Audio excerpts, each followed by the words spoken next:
Kita sudah memasuki bulan September. Bagi banyak orang, September tak ubahnya seperti bulan-bulan yang lain. Tidak ada yang spesial di bulan September, kecuali bagi mereka yang terlahir di bulan ini. Nampaknya September hanya akan dilewati begitu saja dan tidak ada hal yang terkesan untuk disimpan. September memang terasa biasa saja. Tetapi tahukah Anda, September menyimpan beragam kisah pilu yang menyakitkan untuk diingat. Di bulan ini, terdapat banyak kasus dan juga peristiwa kelam yang sangat menakutkan. Rentetan tragedi pernah terjadi di bulan ini. Bahkan sejumlah kasus yang telah bergulir hingga saat ini tetap menjadi sebuah misteri. Karena peristiwa yang begitu rumit dan dalam, dan banyaknya kenangan luka yang begitu kelam, bulan ini pun mendapat julukan sebagai September Hitam.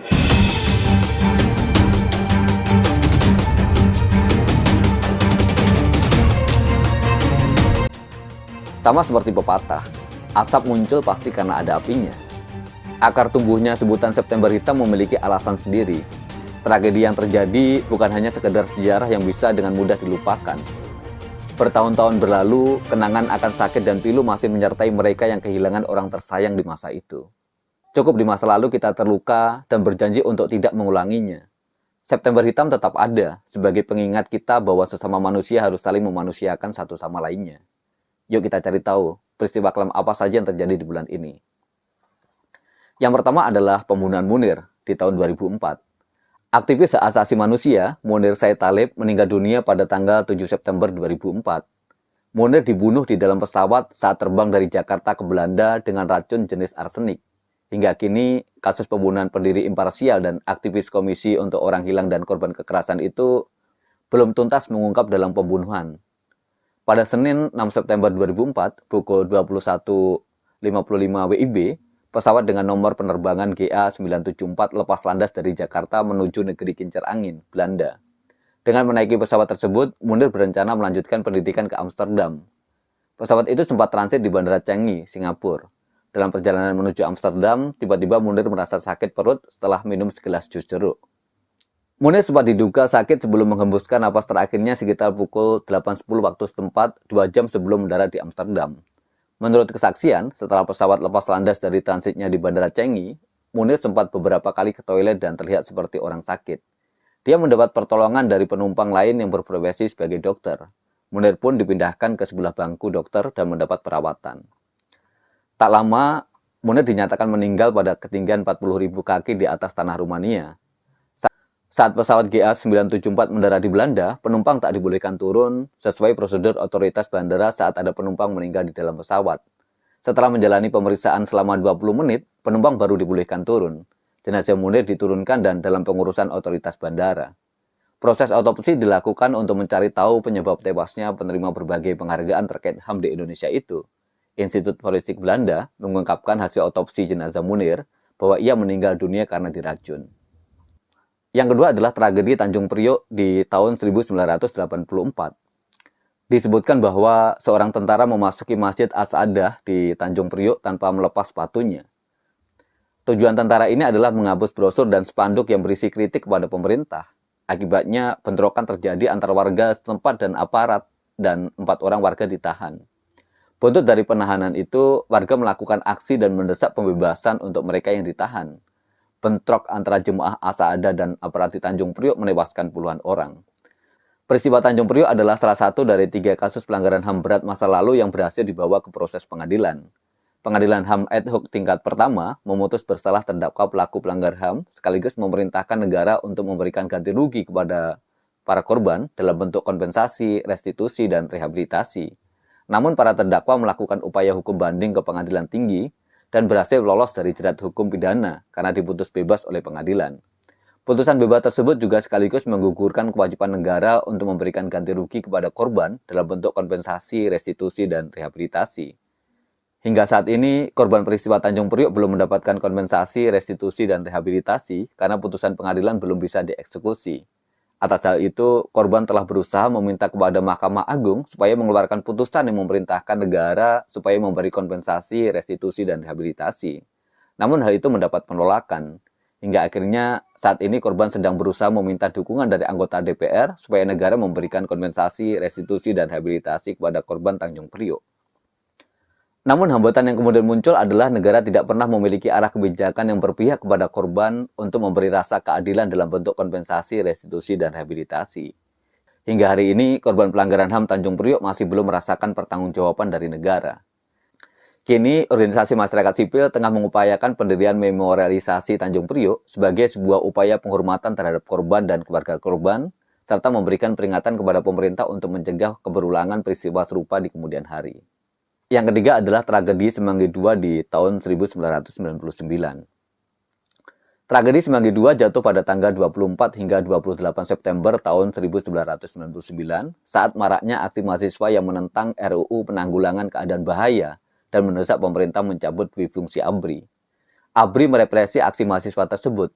Tim relawan kemanusiaan mencatat sebanyak 11 orang gugur dan 217 orang luka-luka dalam tragedi itu. Peristiwa ini juga terjadi di beberapa daerah seperti Lampung, Medan, dan beberapa kota yang lain. Aksi-aksi tersebut mendapat represi dari ABRI sehingga mengakibatkan jatuh korban. Berbagai tantangan harus dihadapi keluarga korban dalam merengkuh keadilan. Salah satunya adalah pernyataan Pansus atau Panitia Khusus DPR RI yang mengatakan bahwa kasus tragedi Semanggi bukan pelanggaran HAM berat dalam sidang DPR RI tahun 2001. Rekomendasi itu jelas mengesampingkan proses hukum Komnas HAM yang menyatakan kasus ini sebagai pelanggaran HAM berat. Selain itu, sampai hari ini Kejaksaan Agung masih belum melanjutkan proses hukum atas hasil penyelidikan Komnas HAM. Alih-alih mengalami kejelasan perkembangan kasus, Jaksa Agung bahkan pernah mengemukakan bahwa tragedi Semanggi 1 dan 2 bukan termasuk pelanggaran HAM berat. Sebuah cacat logika dalam tubuh Kejaksaan Agung jelas kembali menyakiti perasaan keluarga korban. Kini, keluarga korban terus berjuang untuk merengkuh keadilan. Berdiri bersama korban memperjuangkan keadilan menjadi sangat penting sebagai bentuk cerminan kepedulian dan untuk terus memberikan semangat kepada keluarga korban. Yang keempat adalah peristiwa 30 September atau G30S. Para korban peristiwa 1965 dan 1966 beserta anggota keluarganya berjuang sendiri untuk pulih, sementara mereka yang diduga bertanggung jawab atas peristiwa tersebut bebas dari hukuman. Setelah upaya kudeta yang gagal pada tanggal 30 September 1965, militer Indonesia yang dipimpin oleh Mayor Jenderal Soeharto melancarkan serangan sistematis terhadap tersangka komunis dan kelompok kiri lainnya. Meski Kejaksaan Agung didesak menindaklanjuti laporan Komnas HAM tahun 2012 tentang temuan bukti kejahatan, sampai saat ini belum ditemukan adanya tindak lanjut yang signifikan. Pada tahun 1965 hingga 1966 telah terjadi peristiwa pelanggaran HAM berat terhadap mereka yang dituduh sebagai anggota maupun terlibat dengan Partai Komunis Indonesia. Akibatnya, lebih dari 2 juta orang mengalami penangkapan sewenang-wenang, penahanan tanpa proses hukum, penyiksaan, perkosaan, kekerasan seksual, kerja paksa, pembunuhan, penghilangan paksa, wajib lapor, dan lain sebagainya. Dari hasil penyelidikan Komnas HAM, sekitar 32.774 orang diketahui telah hilang dan beberapa tempat diketahui menjadi lokasi pembantaian para korban. Sementara beberapa riset menyatakan bahwa korban lebih dari 2 juta orang. Tidak hanya korban, keluarga korban pun turut mengalami diskriminasi dan tuduhan sebagai keluarga PKI. Selain harus kehilangan pekerjaan, banyak di antaranya yang tidak bisa melanjutkan pendidikan, dikucilkan dari lingkungan hingga kesulitan untuk memperoleh pekerjaan dan penghidupan yang layak. Pada tahun 2008, Komnas HAM membentuk tim penyelidikan pro justisia untuk peristiwa 1965-1966. Selama lebih dari 4 tahun bekerja, Komnas HAM telah memeriksa sebanyak 349 saksi korban dan mengunjungi lokasi-lokasi yang diduga menjadi tempat penahanan. Pada 23 Juli 2012 lalu, tim penyelidik pro justisia Komnas HAM mengumumkan hasil penyelidikannya dan menyatakan terdapat dugaan pelanggaran HAM berat dalam peristiwa 6566. Komnas HAM merekomendasikan 2 hal, yaitu meminta Jaksa Agung untuk menindaklanjuti hasil penyelidikan Komnas HAM dengan melakukan penyelidikan dan dapat juga diselesaikan melalui mekanisme non-judisial. Selain itu, pada tahun 2015, para korban dan keluarga korban serta pendamping telah membawa kasus 65 ke mekanisme internasional melalui International People Tribunal di Den Haag yang pada putusannya meminta pemerintah Indonesia untuk segera meminta maaf dan juga segera melakukan proses penyidikan dan mengadili semua kasus-kasus kejahatan terhadap kemanusiaan di Indonesia. Di tahun yang sama, pemerintah Indonesia mengadakan Simposium Nasional 65 di Hotel Arya Duta yang diinisiasi oleh Menko Polhukam saat itu, Luhut Binsar Panjaitan. Simposium ini tidak lebih adalah upaya pemerintah untuk membuat forum tandingan yang beberapa putusannya bertolak belakang dengan hasil rekomendasi IPT. Luhut Binsar Panjaitan mengatakan bahwa negara tidak perlu meminta maaf atas peristiwa 65 karena korban dari pihak tentara juga banyak. Hingga kini, pembantaian di tahun 65 belum ada tanggung jawab negara untuk memberikan keadilan terhadap para korban. Selain kemandekan pada proses hukumnya, hak-hak pemulihannya yang seharusnya diterima korban juga tidak kunjung diupayakan secara maksimal. Kondisi ini menjadikan korban harus menderita selama masa hidupnya, mengingat sudah banyak korban yang meninggal dunia karena sudah berusia lanjut.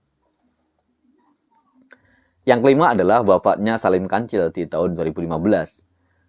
Tanggal 26 September 2015, seorang petani dan juga aktivis lingkungan hidup yang dikenal dengan nama Salim Kancil dibunuh secara keji. Salim dibunuh sesaat sebelum demo penolakan tambang pasir di desa Selo Awar-Awar, Kecamatan Pasirian, Kabupaten Lumajang. Salim dikeroyok sekitar 40 orang dengan menggunakan sejumlah senjata tajam, batu hingga kayu. Tindakan penganiayaan berlanjut dengan menyeret Salim sejauh 2 km menuju balai desa. Sederet perlakuan keji pun terus dilakukan hingga Salim Kancil meninggal dunia.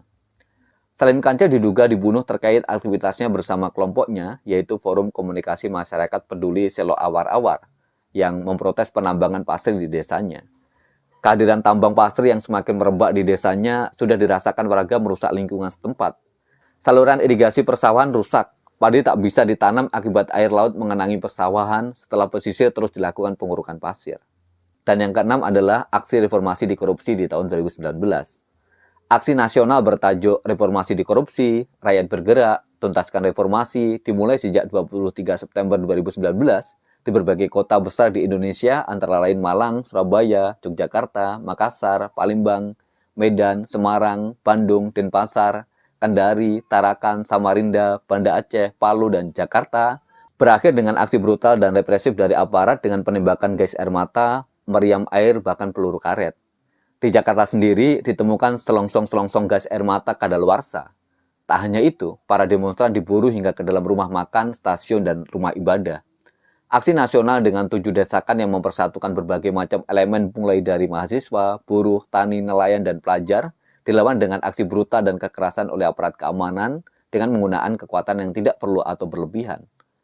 Dampak dari kebrutalan tersebut menjadikan 5 orang massa aksi meninggal dunia. Akar masalah dari berbagai unjuk rasa ini adalah diterbitkannya berbagai undang-undang maupun rancangan undang-undang kontroversial yang bermasalah oleh pemerintah dan DPR. Ketika masyarakat sebagai pemilik kedaulatan menunjukkan ketidaksetujuannya secara terbuka, justru dibalas oleh negara melalui aparat penegak hukumnya dengan tindakan yang brutal. Agar perlawanan warga padam sehingga negara dapat dengan leluasa mengeluarkan aturan dan kebijakan yang bertentangan dengan nalar publik tersebut. Itulah September Hitam. Kita akan terus mengenang ini agar tidak ada lagi kisah-kisah pilu di masa yang akan datang. Salam solidaritas.